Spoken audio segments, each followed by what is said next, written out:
अस्सलाम वालेकुम friends, welcome back to top smarties. Drama serial Pyari Nimmo जो कि आहिस्ता ही आहिस्ता बहुत ज़्यादा इंटरेस्टिंग हो रहा है।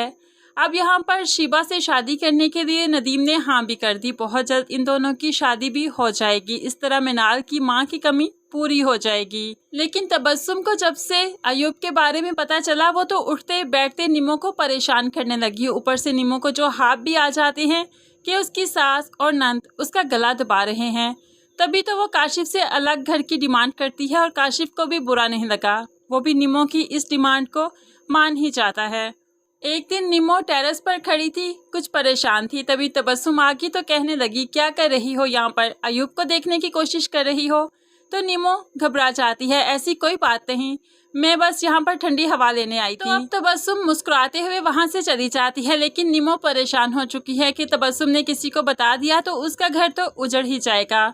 इसलिए वो काशिफ को कहने लगी कि कुछ दिन मुझे मामू की तरफ छोड़ दीजिए जब तक नए घर का इंतज़ाम नहीं हो जाता। अब काशिफ उसकी ये बात भी मान लेता है। सुबह सुबह तैयार होकर वो मामू के घर जाने लगी तो सास ससुर ने पूछ दिया, बेगम को कहाँ लेकर जा रहे हो? काशिफ कह देता है, कितने दिन हो गए ये अपने मेके नहीं गई। मैंने कहा अपने मामू से मिल ले, मैं बस दुकान पर जाते हुए इसे छोड़ जाऊंगा और कुछ ही दिन बाद इसको वापस ले आऊंगा। सास का तो मुंह बन गया कि अब काम कौन करेगा। लेकिन काशिफ निम्मो की बात ही इस टाइम मान रहा है और किसी की नहीं। निम्मो अपना बैग पैक किए जब मामू के घर पहुंची तो मामू देखकर हैरान रह गए, बल्कि परेशान ही हो गए। क्या बात है निम्मो बेटा, सब खैरियत तो है?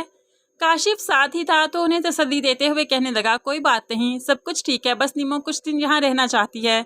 अब काशिफ तो चला गया, लेकिन फिर मामू को सुकून कैसे आए? आखिरकार निम्मो से पूछ दिया क्या हुआ, तो निम्मो ने सब कुछ बता दिया कि वहाँ पर उसकी सास और नंद उसको बहुत तंग करती हैं। तो उसने काशिफ से अलग घर की डिमांड की है। जब तक घर नहीं मिल जाता मैं यहीं पर रहूँगी, बहुत जल्द काशिफ घर देख लेंगे।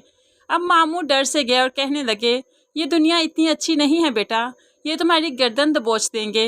तुम्हारी सास कभी नहीं चाहेगी कि तुम अकेली जाकर रहो। अब निम्मो जानती है कि मुश्किल तो आएगी, लेकिन उसे काशिफ पर भी यकीन है कि शायद सब कुछ ठीक हो ही जाएगा। अयूब आखिरकार हैदराबाद पहुंच ही गया और फिर लतीफ़ साहब से मिल ही लिया और उन्हें काशिफ के बारे में सब कुछ बता दिया। इतने में हिना आई तो हिना को भी काशिफ के बारे में सब कुछ बता दिया। बहुत मुमकिन है हिना के पास जो बच्चा है वो काशिफ का हो। अब उसे बता देता है कि उसने शादी कर रखी है हिना के लिए। तो ये खबर किसी सदमे से कम नहीं थी।